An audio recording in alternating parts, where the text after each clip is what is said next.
Les États-Unis sont passés d'une puissance déclinante après la raclée par les Russes en Ukraine à une vaste blague dans le monde entier.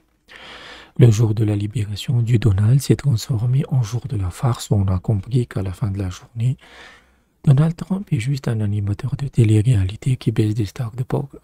Et ses conseillers, des oui monsieur, sont tout aussi cons que lui. Les taxes douanières et le protectionnisme sont une arme très efficace, mais comme toute arme, il faut de l'intelligence pour les utiliser, et le Blantinet n'en possède pas.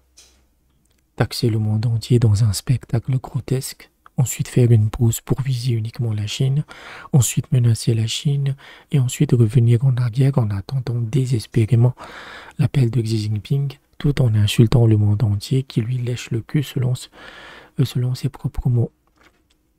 Tout ça est véritablement infect et signe la mort du nationalisme américain une bonne fois pour toutes, car les héritiers de Trump, que ce soit Gabbard ou Vance, seront infectés à jamais par ces 2 semaines absolument désastreuses de cette administration.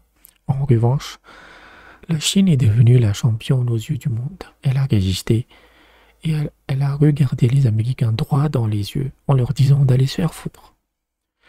Ce qui est fascinant est que même aujourd'hui, des conseillers moribonds comme Navarro ou Bessant ne comprennent pas du tout ce qu'est la Chine de 2025. Ainsi, Bessant continue de pérorer comme un perroquet mécanique caché qu'il faut que la Chine transite vers une consommation intérieure.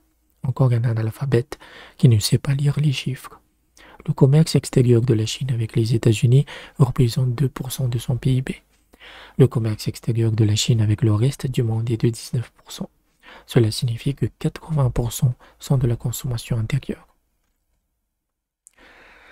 C'est pourquoi toutes les mesures de la Chine dans cette guerre commerciale concernent sa propre économie plutôt que d'améliorer les transactions bilatérales. Elle est assez riche pour tanker.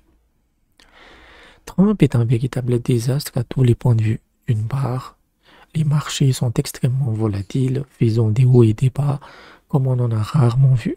Mais c'est surtout le marché des obligations américaines qui se casse la gueule. C'est-à-dire que les bons du Trésor américain valent de plus en plus cher puisque le dernier taux tournait autour de 4,5%. Ce qui fait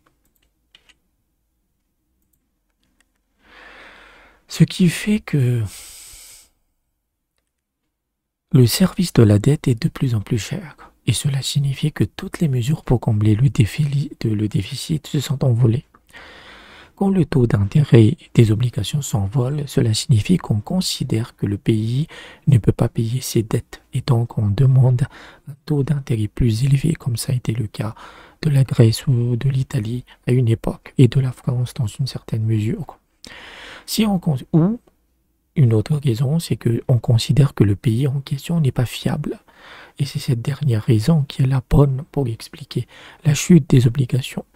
Avec un président dont le quotient intellectuel est équivalent à la température ambiante qui change d'avis toutes les heures, c'est extrêmement risqué de faire du business aux États-Unis. Ce qui aggrave cette crise et montre qu'elle aura des effets à long terme est que quand le marché boursier se casse la gueule, les gens achètent des obligations car on les considère comme une valeur sûre. Et quand la bourse repart à la hausse, alors les obligations baissent puisque ce n'est plus la peine de se protéger. Aujourd'hui, même avec une légère reprise des marchés, les obligations sont toujours très élevées, prouvant que les investisseurs n'ont plus confiance en l'Amérique et que cette perte de confiance durera quelques années. Et cette Amérique flamboyante de Trump a déjà commencé à faire marche arrière. Discrètement et en catimini, l'administration a déjà mis des exemptions de douane sur les taxes chinoises. Donc, la victoire est sans appel en faveur de la Chine. En sachant que je suis un partisan du protectionnisme, mais ce n'est pas une baguette magique. Vous ne pouvez pas juste imposer des taxes et espérer que les usines seront par magie dans votre pays. C'est un système global.